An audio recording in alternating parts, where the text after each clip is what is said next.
Assalamualaikum warahmatullahi wabarakatuh. Salam Guru Penggerak. Perkenalkan, saya Yanti Nia Yulianti, calon guru penggerak angkatan 8 dari SMP Negeri 6 Indralaya Utara, Kabupaten Ogan Ilir. Video kali ini akan menjelaskan tentang demonstrasi kontekstual dari filosofi Ki Hajar Dewantara. Filosofi yang pertama adalah pendidikan menuntun segala kodrat yang ada pada anak-anak agar mereka dapat mencapai keselamatan dan kebahagiaan yang setinggi-tingginya, baik sebagai manusia maupun sebagai anggota masyarakat.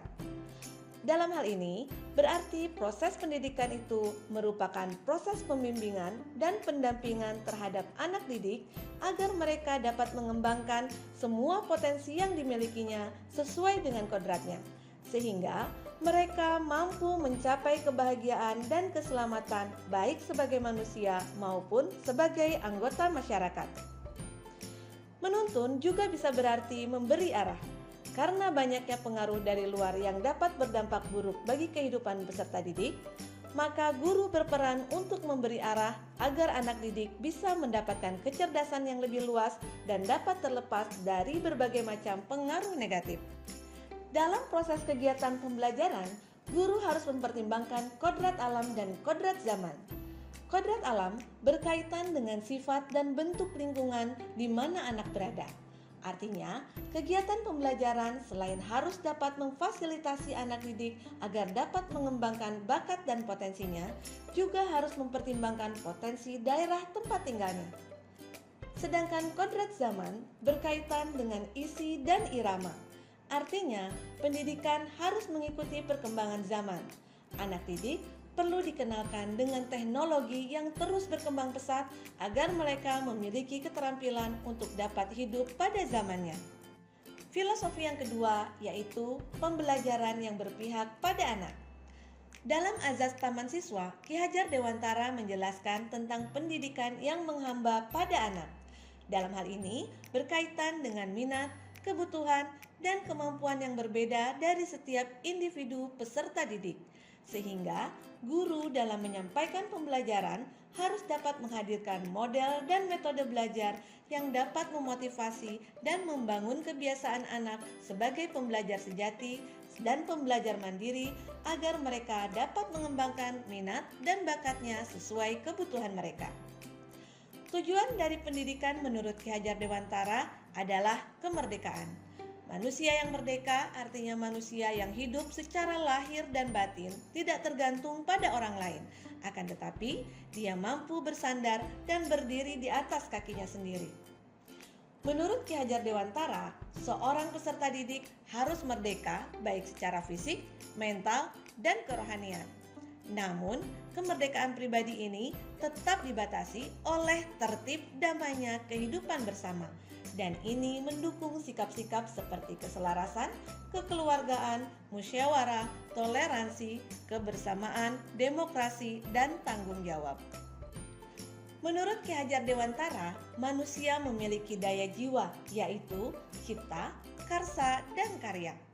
Untuk membentuk manusia yang merdeka, maka kegiatan pembelajaran harus bisa mengembangkan ketiga aspek tersebut. Pembelajaran yang hanya menitik beratkan pada satu daya saja akan menghasilkan ketidakutuhan perkembangan sebagai manusia. Karena itu, kegiatan pembelajaran harus mampu mengembangkan tidak hanya aspek intelektual saja, tapi juga harus dapat membekali peserta didik dengan keterampilan dan penanaman karakternya. Filosofi yang ketiga yaitu semboyan trilogi pendidikan, yaitu Ing Ngarso Sung Tulodo. Guru harus senantiasa menjadi contoh dan teladan yang baik bagi peserta didik. Ing Madyo Mangun Karso. Guru senantiasa memberikan motivasi peserta didik untuk terus berkarya, membangun niat, semangat, dan menumbuhkan ide-ide agar mereka terus produktif dalam berkarya. Dan Tut Wuri Handayani, memberi dorongan dan mendukung peserta didik agar bisa berkarya ke arah yang benar bagi hidup bermasyarakat. Berdasarkan filosofi-filosofi Ki Hajar Dewantara tersebut, Maka kegiatan pembelajaran harus mampu memberi kemerdekaan dan kebebasan kepada peserta didik untuk dapat mengembangkan potensi, minat, dan bakatnya. Memberi arah melalui penanaman karakter yang baik agar anak didik terlepas dari pengaruh negatif perkembangan zaman.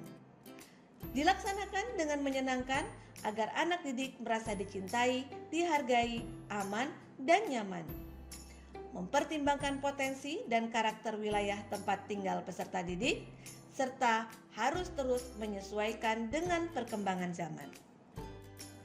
Adapun bentuk dari implementasi dari filosofi Ki Hajar Dewantara di SMP Negeri 6 Indralaya Utara diantaranya penanaman budi pekerti dan karakter peserta didik.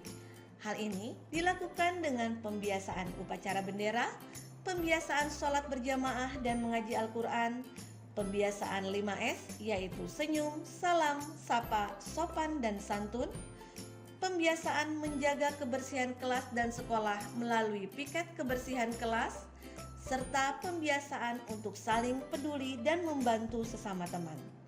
Kegiatan-kegiatan ini bertujuan untuk penanaman karakter religius, nasionalis, gotong royong, integritas, dan mandiri dari peserta didik.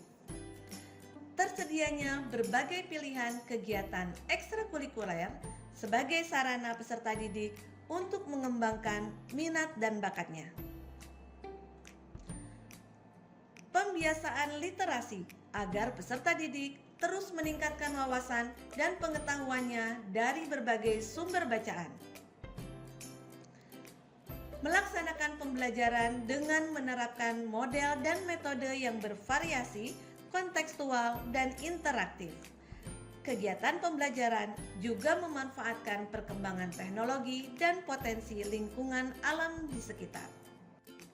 Dalam penerapannya, masih terdapat banyak tantangan yang dihadapi di SMP Negeri 6 Indralaya Utara. Di antaranya, beberapa guru belum menguasai berbagai model, metode, dan media pembelajaran yang interaktif. Mereka masih menggunakan metode ceramah di mana guru menjadi pusat perhatian dari pembelajaran. Kurangnya motivasi peserta didik dalam kegiatan pembelajaran sehingga kegiatan pembelajaran kurang aktif dan interaktif. Beberapa peserta didik masih belum disiplin dalam kegiatan penanaman karakter, seperti masih membuang sampah sembarangan dan lain-lain. Adapun solusi yang dapat dilakukan untuk mengatasi tantangan di atas diantaranya, guru harus terus mengembangkan kompetensinya melalui pelatihan-pelatihan, seminar, workshop tentang penerapan berbagai model, metode, dan pembuatan media pembelajaran yang menarik, kontekstual, dan interaktif. Guru harus mampu memilih dan menerapkan model dan metode pembelajaran yang mampu memotivasi keaktifan belajar peserta didik di kelas, serta mampu mengemas dan menampilkan media pembelajaran yang dapat menarik perhatian peserta didik dan meningkatkan interaksi mereka dalam kegiatan pembelajaran. Penanaman karakter harus terus dilakukan secara terus-menerus, kontinu, dengan guru sebagai teladannya. Demikian bentuk demonstrasi kontekstual dari filosofi Ki Hajar Dewantara di sekolah kami. Terima kasih.